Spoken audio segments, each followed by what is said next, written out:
और ख़ास करके जो बूढ़े हो गए हैं, मैं ये कहूँगा कि ये सब लोग सठिया गए हैं जो हमारे भारत की भाषा है। ये अमानवीय और बहुत ही शर्मनाक का जो कटाव होगा, वोट का जो बंटवारा होगा और उस बंटवारे से बीजेपी जीत जाएगी। जर्नलिस्ट महोदय, तमाम जर्नलिस्टों को, तमाम चैनलों को धन्यवाद करता हूँ। मैं तो ये कहूँगा कि आज जितने भी राजनीतिक लोग हैं और ख़ास करके जो बूढ़े हो गए हैं, मैं ये कहूँगा कि ये सब लोग सठिया गए हैं जो हमारे भारत की भाषा है। ये अमानवीय और बहुत ही शर्मनाक बयान देने वाले लोग, इनको ये नहीं पता कि हमारे संस्कृति पे कितना बड़ा आघात पहुंचता है। हमारी महिलाओं के बीच में मैसेज किया जाता है। हम जानते हैं कि सेक्स एक नेचुरल है, जो है प्राकृतिक है, लेकिन हर एक का पर्दा है, एक सिस्टम है, और इसीलिए हम लोग जो है वस्त्र का धारण करते हैं। नहीं तो आप नंगा घूमिए, आपके आदिवासी, आप फिर यही मामला है। और इसी का हम लोग विरोध कर रहे हैं कि मानवीय मूल्यों को बचाने के लिए, मानवता को बचाने के लिए शिष्टाचार को कायम रखना जरूरी है। और अगर ऐसा नहीं होता तो जिस तरह से आदिवासी लोग जिस तरह से नंगे रहते थे, जंगलों में रहते थे, उनको ज्ञान नहीं था, आज ज्ञान हो गया है। कपड़ा पहनते हैं, अपने बदन को ढकते हैं और उनका एक मर्यादा होता है। उसी को अगर आप जो है 2 लाख साल पहले ले जाएंगे देश को या समाज को, तो क्या आप सब समाज कहलाएंगे? क्या आप विकसित समाज कहलाएंगे? आपका देश के माननीय सम्माननीय प्रधानमंत्री कहते हैं कि हम विकासशील देश में जा रहे हैं, हम लोग जो है विश्व गुरु बन रहे हैं, हम लोग जो है शाइनिंग इंडिया में जा रहे हैं, हम न्यू इंडिया में जा रहे हैं। हम न्यू इंडिया में जा रहे हैं या धरातल में जा रहे हैं? आप कहते हैं कि जनसंख्या बढ़ गई है, जनसंख्या नियंत्रण होना चाहिए, और दूसरी तरफ कहते हैं कि जनसंख्या कम हो रही है क्योंकि लड़कियां के साथ जो है वो संभोग नहीं हो रहा है। आप ये इनडायरेक्टली कहना चाहते हैं, तो ये अमर्यादित है। और एक चीफ मिनिस्टर को या जो लोग पदासीन हैं, अच्छे पदों पे बैठे हैं, जो प्रधानमंत्री के बनने के दावेदार अपने को कहते हैं, जो इंडिया गठबंधन के संयोजक कहते हैं, और इस तरह का बयान ये बहुत ही शेमफुल है। और ऐसे चीफ मिनिस्टर को मैं कहूँगा कि बिहार की तमाम महिलाएं उसका विरोध करते हुए उनको वोट से बाहर करें। दुआ साहब, एक कहीं ना कहीं एक धड़ा जो है इसका समर्थन भी कर रहा है और उनका बचाव भी कर रहा है कि सेक्स एजुकेशन पे बात कर रहे हैं, तो कोई गलत नहीं कहा उन्होंने, उस पर क्या?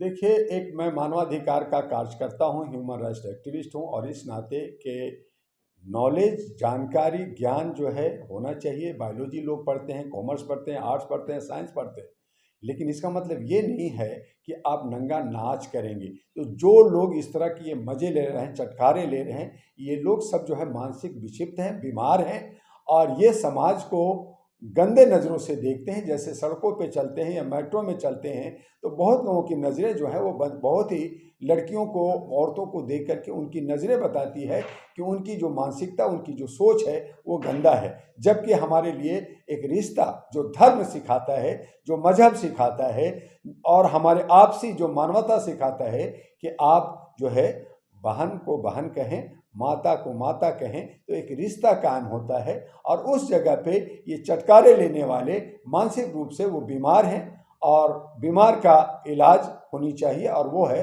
कानूनी इलाज, जो कानून के दायरे में ऐसे लोगों पे कानूनी सख्त कार्रवाई हो और उनको जो है एक्शन लिया जाए। आप ये देख रहे होंगे 5 राज्यों में विधानसभा का चुनाव है, इसका क्या समीकरण बनता है बीजेपी? जर्नलिस्ट महोदय, 5 राज्यों का चुनाव बड़ी सरगर्मी से, बहुत ये जो है एक सेमीफाइनल कहा गया कि ये लोकसभा का जो चुनाव 2024 का होगा वो सेमीफाइनल होगा। हालांकि कर्नाटका भी एक सेमीफाइनल था और वहाँ पे जनता ने बीजेपी को हराया था, न कि कांग्रेस जीती थी। मैंने ये बात कहा था और वहाँ जा कर के 2 महीने का कार्यक्रम किया था। जब ये 5 राज्यों का चुनाव हुआ तो मुझे ऐसा लगा कि 5 राज्यों में कांग्रेस जो है बहुमत हासिल करेगी और बहुमत से वो जीत जाएगी। लेकिन जो आज मेरा ग्राउंड रिपोर्ट कहता है कि वहाँ आज 9 जो है नवंबर है, तो उसमें हमारा जो समीकरण है और वहाँ का जो ग्राउंड रिपोर्ट है कि तेलंगाना कांग्रेस हार रही है, मध्य प्रदेश में बहुत विकट स्थिति है, हार के कगार पे पहुंच गई है कांग्रेस, जो जीतने जा रही थी। तो वो कारण क्या? कारण वहां पे है कि जिस तरह से एनडीए ब्राह्मणवाद को और नफरत की राजनीति को हिंदू मुस्लिम कर करके, और जो है जिनको जिनका हिस्सेदारी, जिनकी भागीदारी होनी चाहिए वो नहीं दी, उसी पैटर्न पे, उसी समीकरण पे कांग्रेस ने भी किया। और कांग्रेस जो इनका इंडिया गठबंधन बना था, वो इंडिया गठबंधन को 5 राज्यों में मिल करके लड़ना चाहिए था, लेकिन मुंडे मुंडे मति भिन्ना, सब अलग अलग लड़ रहे हैं, अलग अलग वोटिंग हो रहा है, अलग अलग कैंडिडेट खड़ा हैं, जो वोट कटेगा, वोट बटेगा, और उस तरह से बीजेपी को उनको फायदा होगा और बीजेपी निकलता हुआ मुझे दिख रहा है। तो मध्य प्रदेश की यह हालत है, राजस्थान में भी कमोबेश, लेकिन वहाँ पे कुछ कला है, क्योंकि वहाँ पे बीजेपी में आपसी फूट है, वहाँ पे ईडी और इनकम टैक्स का जो छापा पड़ा है उससे जो है कांग्रेस को फायदा हुआ है। छत्तीसगढ़ में जो आदिवासियों का कांग्रेस ने भी काम नहीं किया, उनको भी जो उनके हक अधिकार थे नहीं दिया, तो आदिवासी को लुभाने के लिए बीजेपी बड़े बड़े वादे कर रहे हैं। कहीं वो लुभावने में अगर आदिवासी लोग, वहाँ पे जो अति पिछड़े लोग हैं वो बीजेपी के साथ चले जाते हैं, तो वहाँ भी कांग्रेस को नुकसान होगा। रहा मिजोरम की बात, तो मिजोरम में न बीजेपी आ रहा है न कांग्रेस आ रहा है, वहाँ क्षेत्रीय पार्टी आ रही हैं। जहाँ पे 5 राज्यों में इंडिया गठबंधन यानी कांग्रेस को आना था, वो नहीं आ करके वो जो है सिमट रही है। और इससे ये पता चलता है कि 2024 लड़ाई बहुत ही दिलचस्प होगा। कौन बनेगा, कैसा बनेगा, ये तो जर्नलिस्ट और हमारे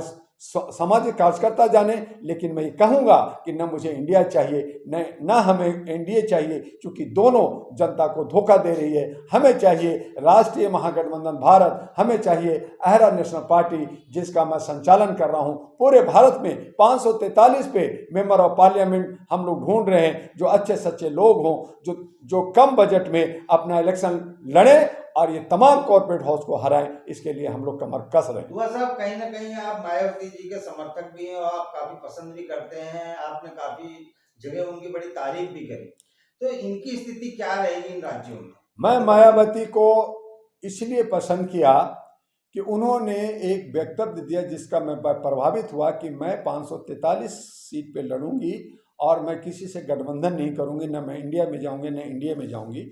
तो मुझे ये बहुत अच्छा लगा। यही बात अगर कांग्रेस कहती या बाकी लोग कहते और ये धर्म कर्म से, ये जो नफरत के राजनीतिक से दूर होते और ये मुख्य मुद्दा पे रोजगार और जो है शिक्षा, स्वास्थ्य और सुरक्षा पे ये बात करते, तो जनता विश्वास करती। लेकिन ये सब भटके हुए हैं, और इसीलिए मैं मायावती को कहा और उनके संपर्क में हूँ कि आप जो है, आप दलित का, शोषित का, अति पिछड़े का, ओबीसी का नेता बनिए और जो वादा कीजिए उसके लिए एफिडेविट भर करके आगे आइए। मैं समझता हूँ जनता आप पे जो विश्वास खोया है आपने, जो आपकी वोट ऑफ परसेंटेज नीचे गिरी है वो ऊपर होगा। तो इसलिए मैंने नॉर्थ इंडिया में राजकुमारी मायावती को माना कि वो आगे बढ़ सकती हैं, लेकिन कहीं ना कहीं उनके जो सलाहकार हैं उनको गुमराह कर रखा है, या मायावती भी खुल के नहीं आ रही हैं। कहीं ना कहीं उनके दिल में कोई ना कोई डर है जिसकी वजह से वो खुल के नहीं आ रही है। साउथ में हम चाहते थे कि नाय हजाम जो स्टेलिन है वो राजकुमार बने, वहाँ का जो जस्टिस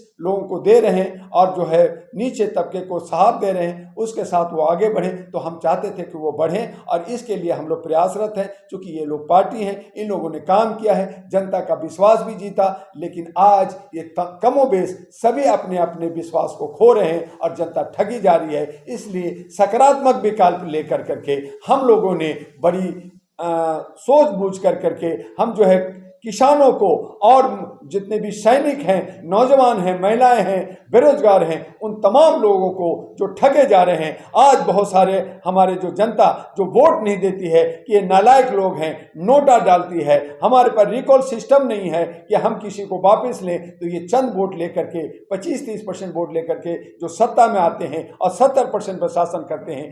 इसलिए राष्ट्रीय महागठबंधन को लाया कि 70% मेरे साथी जो आप इनको निगलेक्ट करते हो, आप एका बना लो और राष्ट्रीय महागठबंधन के अंदर में आकर के, चाहे छोटी पार्टियां हो चाहे इंडिपेंडेंट हो, तमाम लोग मिलकर करके आप जो है इन कॉर्पोरेट शक्तियों को हराओ और अपनी जनप्रतिनिधि अपने क्षेत्र से चुनो। और उसके लिए एक रजिस्टर्ड पार्टी जो है अहरा नेशनल पार्टी, जिसकी जो चुनाव चिन्ह चकला बेलन है, हम उसको भी लेकर के आ रहे हैं। और डॉक्टर दुआ भी इस दिल्ली से सांसद का उम्मीदवार बनेगा और जनता के बीच में शपथ के साथ, एफिडेविट के साथ जो वादा करेगा उसे पूरा करने का शपथ लेगा। और जनता, हमें पूरा विश्वास है कि उस चीज़ को समझेगी, एक नया पैटर्न को समझेगी और जनता जो है अहरा नेशनल पार्टी और राष्ट्रीय महागठबंधन के साथ खड़ी होगी। हमारा ये विश्वास ना टूटे, ये हमें जनता से अपील है।